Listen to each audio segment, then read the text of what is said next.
here, we'll just kind of quickly study this sample of this very same question. Now, over here, I have just, this is a student's response and extremely well written, but don't get intimidated by this. What I want you to see here is how well she's able to synthesize ideas. They're so perfectly done over here. Okay, now here is the sample which starts with, let's ditch school desks for dirt ground. So you can understand there is an alliteration over here. And Ibrahim, you're going to tell which consonant sound is being repeated here. Ma'am, can you repeat the question? My question is that in the title, which is very catchy, there is alliteration used. We all know alliteration is repetition of consonant sounds. Yes, ma'am. So which sound is being repeated here?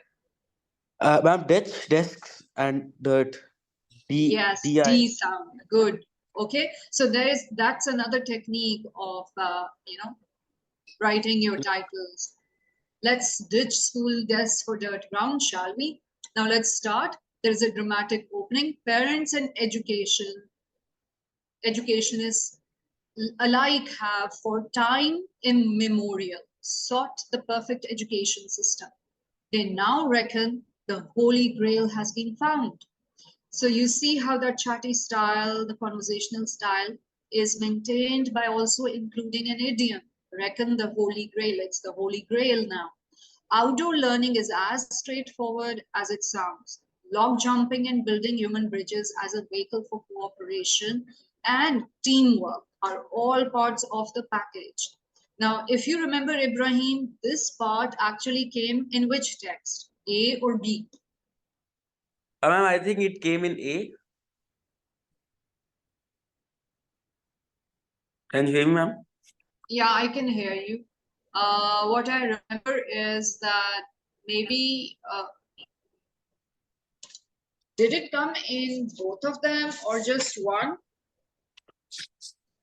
As far as I remember, I think it came in A. I'm not sure.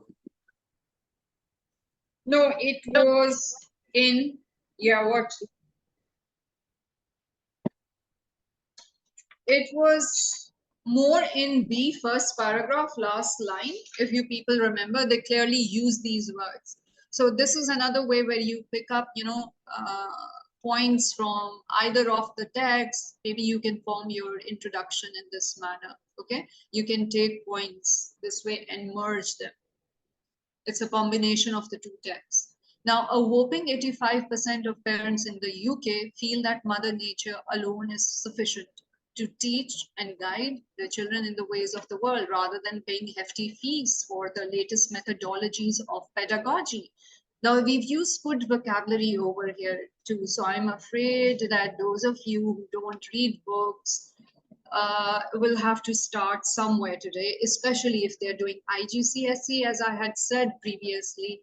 This is IGCSE English language paper is for native speakers, or it's a first language assessment. So some of these parents have testified having been cured of the scars of the academic rigor and university application muggle left on their younger selves, giving them the same sense that just as bad weather in the park isn't indicative of the climate, their singular failures in the impossible rat race of academia should be taken with a pinch of salt.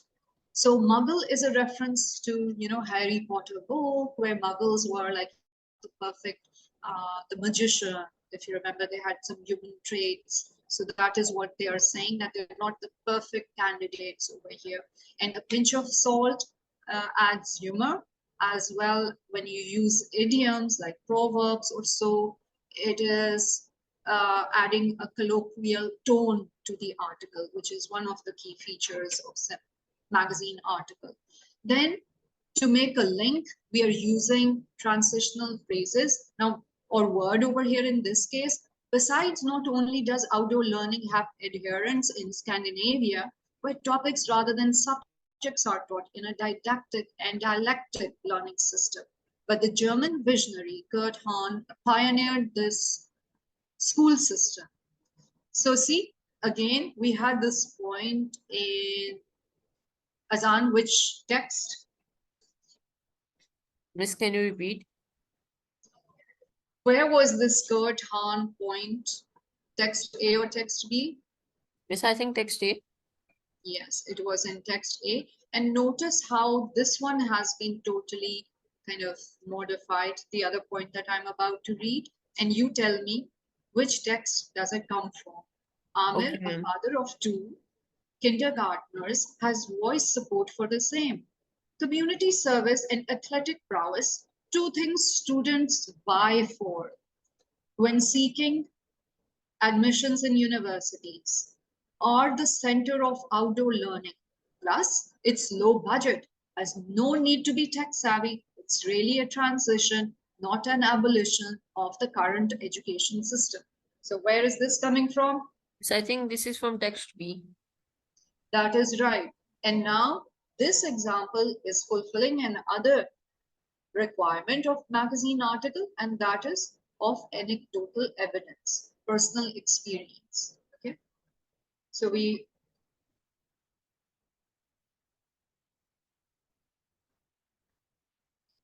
just over here, then it'll end. Others are more skeptical of such tall claims. The ambiguity of weather patterns as well as university requirements of the actual uh, exam and test results are still raising eyebrows. Anyhow, wasn't it the parents' job to ensure their child takes a trip to the park? Children with allergies, differently abled and bookish kids are all being sidelined in the process. Also, where's the teacher retraining program and revamping of formal assessments? Demands one concerned mother. So please just notice over here how many points she's actually discussing, Khatija. She's discussing this student has incorporated and kind of, let's say, just made something totally new, carved out something new out of several points from both texts. And she was able to do it very concisely. So this is what your English language examiner expects in such a response whenever the magazine article or any other directed writing question. So we have this children with a, all right, I've read that part. And what we need is to look above the fray. We can't learn everything indoors or outdoors, not entirely anyway. We must settle for an in between where games and aerobics are, even I can't read right now, in our current school timer, in our current school timetables, we need to reconnect with nature, but we cannot deny the enriching experience technologies Miss, and the word universities. is ubiquitous. And aerobics are ridiculous in our current school table. No. Yeah, Ubiquitous. ubiquitous. Yeah, ubiquitous. That is like it means. Do you know what it means? No, ma'am. Yeah. Anyway, it's a favorite way.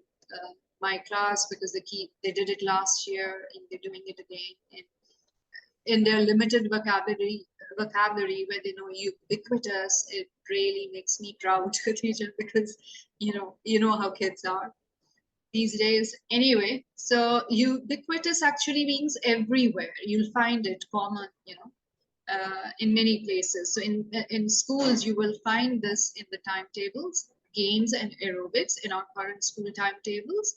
We need to reconnect with nature. So, but we cannot deny the enriching experience technologies and universities give either. And what we need is outdoor periods, not an outdoor learning system. There's a difference. Desks and dirt in their own time. So whatever had been said before, is reiterated and with a bang. And thank you, you have been amazing listeners and you took out time on a Saturday. So